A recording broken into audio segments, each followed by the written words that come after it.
the thing that interests me is as it relates to character defined. To me, an expression of character in the military is almost 10x what it would be in the civilian life, only because your life is literally on the line. I mean, these men and women are showing up and they're, like you said, get on this airplane and they are going somewhere that they've been assigned to do. They're trusting the order of how decisions are made, and they're living this, in a way that, plays out either for good or for ill if they either, follow the code of the character definition or not. And to me, the military example is the ultimate example of what, on the good side of what we really need, what's valuable when it comes to character. And we don't often get to play it out. But how specifically, how do you form this? Like for me, one of the things that's interesting about this definition is to have forgiveness and compassion as part of it. When we think from a civilian standpoint, we don't think of forgiveness and compassion as it relates to the military. Uh, Speak to me a little bit about that from your perspective in the military and your experiences as to how that has played in. It's not just integrity and responsibility, how have you seen that played out? Well, I mean, if you invest years of training pipeline and, hundreds of thousands or millions of dollars in these teams, to get them to a certain level of proficiency, and you've have them built and they're this well-oiled machine that can do all of these combat tasks, more about the people and the teamwork than it is about the technology. If one of them, they're all humans and they all have human experiences and human moments and things that aren't perfect. And so you're dealing with imperfect humans and you have to allow for that.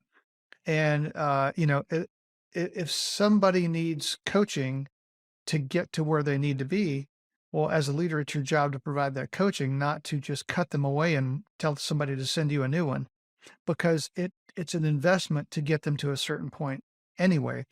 And, I think the best leaders I have ever worked with all really cared about the people, and they saw them as people, and they saw them as humans who were imperfect and all needed um, some coaching. But I have to tell you, it's the key to every bit of this is that it has to start at the top of the organization. If the commander is someone that everyone respects because of who they are and how they behave and how they conduct themselves, uh, you know, um, then it's easy to respect. So I'll give you an example. General McChrystal, Stanley McChrystal. So when he was the Ranger Regiment commander, um, they had this standard. Well, his favorite word was privation.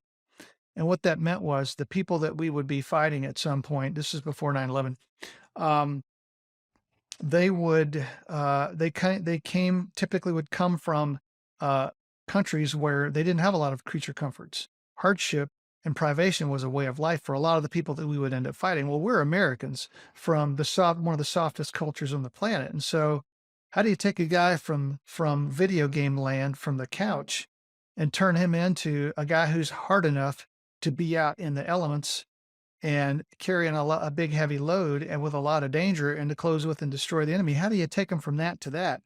Well, it's through privation and given a lot of doses of that on a repeated basis. And so one of his favorite ways of doing that was really long road marches with a lot of weight and a long way to go. And so, weekly 12-mile road marches. I think we had a quarterly 20-miler, and every 6 months we had to do a 30-miler. And he was the regimental commander. He only needed to meet those requirements himself, But what he would do is whoever was doing a 30-miler in the whole regiment, and there were 3 battalions, and regimental headquarters, whoever was doing the 30-miler, he would show up and do it with them. Yeah, and Sergeant Major Hall would be there too. And so, think about how many 30-milers that guy did in a year. And this is pre 9/11. So, and everybody knew that he was doing this. And so that simple act of embracing the suck and leading the way with the privation, it wasn't just something he talked about and made other people do. He led by example. So that's an example of how when you talk about, people can say the word culture all they want and they can have all these PowerPoint slides and, all these initiatives. But when you have a leader that's out there doing it with you all the time, more than he has to, that's an example, his fitness example, Harvard educated. I mean, all those things. It's a lot to look up to.